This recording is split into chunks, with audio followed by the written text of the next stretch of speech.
Hey guys, welcome back to my channel Vindhya vlogs. ఎలా ఉన్నారు? అందరూ బాగున్నారండి. ఏంటి ఇలా లూస్ హెయిర్ వేసుకొని కూర్చోని అనుకుంటున్నారు? ఇప్పుడే హెడ్ బాత్ చేశానండి. ఒక మంచి హెయిర్ ప్యాక్ పెట్టుకొని తలకు మీకు కూడా ఆ హెయిర్ ప్యాక్ అనేది చూపిస్తానండి. ఇది ఒక మంచి న్యాచురల్ హెయిర్ ప్యాక్ అనమాట. మనకి హెయిర్ ఫాల్ని మంచిగా కంట్రోల్ చేస్తుంది. అలాగే మీకు హెయిర్ స్మూత్నింగ్ కూడా వస్తుందండి. ఫ్రీజినెస్ హెయిర్ ఉండే వాళ్ళంతా మస్ట్ ట్రై అనమాట. అట్లీస్ట్ వారానికి ఒక్కసారి ట్రై చేసినారంటే మీకు మంచి రిజల్ట్స్ వస్తుంది.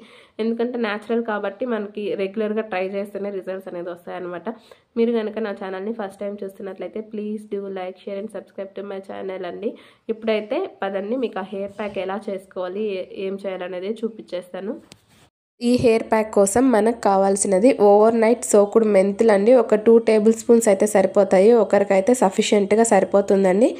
ఇంకా చిన్న ఆనియన్, పెరుగు, కరివేపాకు ఇవైతే మస్ట్ అని చూడండి.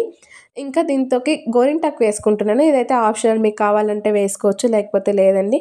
వీటితో పాటు కొద్దిగా వాటర్ వేసుకొని బాగా మెత్తగా పేస్ట్ అయితే చేసుకోవాలి.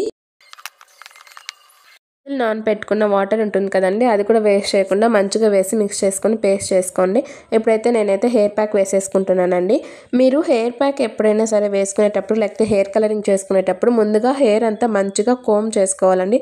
కోమ్ చేసుకొని హెయిర్ ప్యాక్ వేసుకున్నట్టయితేనే మంచిగా మనం వేసుకున్న హెయిర్ ప్యాక్ కానీ కలరింగ్ కానీ తలకంతా బాగా పడుతుంది అనమాట. ఆఫ్టర్ 1.5 అవర్ తర్వాత కానీ 1 అవర్ తర్వాత కానీ మంచిగా వాష్ చేసుకోండి. విత్ షాంపూ కానీ వితౌట్ షాంపూ కానీ, అది మీ ఇష్టం అనమాట. మీకు వాష్ చేసుకున్న తర్వాత లైట్గా అక్కడక్కడ తలలో వైట్గా ఉంటుందండి. అది ఎందుకంటే మెంతులు వాడినాం కాబట్టి.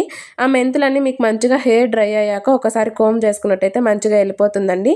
ఇంతే అనమాట. కనుక ఇంకా ఎలాంటి ఫేస్ ప్యాక్స్ కానీ హెయిర్ ప్యాక్స్ కానీ కావాలంటే కమెంట్ చేయండి. Thank you for watching. Take care. Bye bye.